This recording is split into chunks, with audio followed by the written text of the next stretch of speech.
All right, let's talk about INI-CET anatomy. You know, that massive, kinda terrifying syllabus. Today, we're going to cut right through all that noise. We're going to build a focused, data-driven study plan based on what actually shows up on the exam. So yeah, let's dive in. If you're prepping for the INI-CET, you know this feeling all too well, right? It's like you're staring at an ocean of information, and it's so easy to feel like you're just drowning in it. But what if you had a map? A proven guide that points you directly to the most important stuff. Well, that's exactly what we're building today. Okay, so our journey starts right here. We've got a high-yield blueprint that's built on 5 solid years of exam analysis, all the way from 2020 to 2024. You should think of this as our theoretical map. It's our best guess at where all the real treasure is hidden. Now this blueprint, it covers everything. All the major subjects that you know are going to show up. You see the usual suspects here, right? But for our purposes today, we are going to zero in on the big one, anatomy. So, according to our map, these are the key battlegrounds within anatomy. The data is telling us that questions are consistently pulled from neuroanatomy, head and neck, all the way through to embryology. This is basically our theoretical hit list. But, theory is one thing. What actually happens when it gets tested in the real world? And that brings us to the reality check. We're going to put our blueprint to the ultimate test by digging into the actual questions from the recent November 2024 exam, all based on Dr. Shrikant Verma's expert breakdown. This is where we find out if our map actually leads to gold.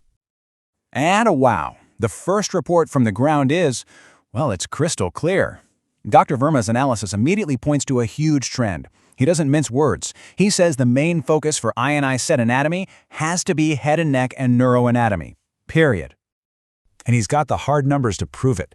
Get this, out of 11 pure anatomy questions that were recalled from that November exam, a staggering 7 of them came from just those 2 areas.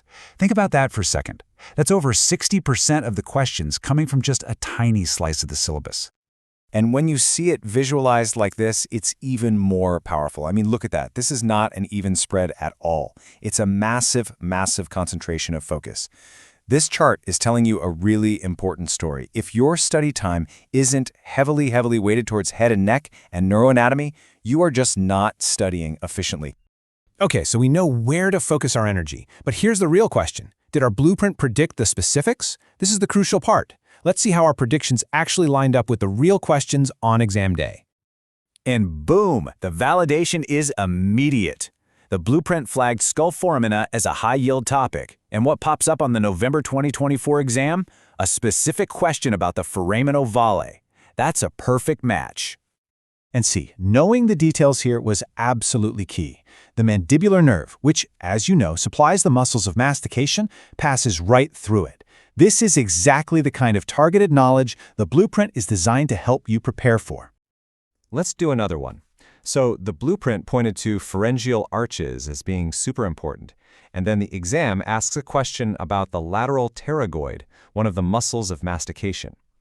This is a classic integrated question, right? It's connecting embryology directly to gross anatomy. And here's how it all connects. The muscles of mastication are derivatives of that first pharyngeal arch. The nerve of that first arch? The mandibular nerve. You see how these high-yield topics are all tangled up together? You master one, and it starts to unlock the others. And it wasn't just about head and neck either. The blueprint also pointed to the lower limb, and wouldn't you know it, a question on the origin of the gluteus maximus showed up. As Dr. Verma points out, the gluteal region is a favorite, a repeated topic for INI-CET, and our blueprint caught it perfectly. The question tested a core concept here, its origin from the iliac crest. So what does that tell you? It tells you that focusing on the fundamental, high-yield facts about these key structures is absolutely a winning strategy. Our blueprint also proved its worth in embryology. The map flagged it as a key area, and the exam came back with a very specific question on pharyngeal arch arteries. This really shows that a superficial understanding just isn't going to cut it. The exam expects detailed recall on these high-yield subjects. For example, you need to know that the second arch artery gives rise to the stapedial and hyoid arteries, while the third arch gives rise to the common and internal carotids. Our blueprint correctly identified this as a critical area that you need to do a deep dive on. Okay, we've looked at the blueprint, and we've seen it validated by the very latest exam. So, What does this all mean for you and your study plan? Let's boil all of this down into a clear, actionable strategy. Here it is, just 3 simple steps. First, and this is the big one, you have to devote the majority of your anatomy study time to head and neck and neuroanatomy. The data is just undeniable. Second, really focus on the topics that have clear clinical links, like those pharyngeal arch derivatives or nerve injuries. And third, you've got to actively review past questions, because, as Dr. Verma says, INI-CET is famous for repeating topics. So if you remember one thing, make it this. The high-yield blueprint is an incredibly effective guide. It just plain works. But the reality on the ground from the November 2024 exam tells us to apply an 80-20 rule. You need to put the vast majority of your energy into head and neck and neuroanatomy. That is the single most efficient way to maximize your score. So the path forward is a lot clearer now, isn't it? You have the map, and you have confirmation that it leads exactly where you need to go. The only question left is, how are you going to use this knowledge to go out there and conquer the INI-CET? Thanks for watching.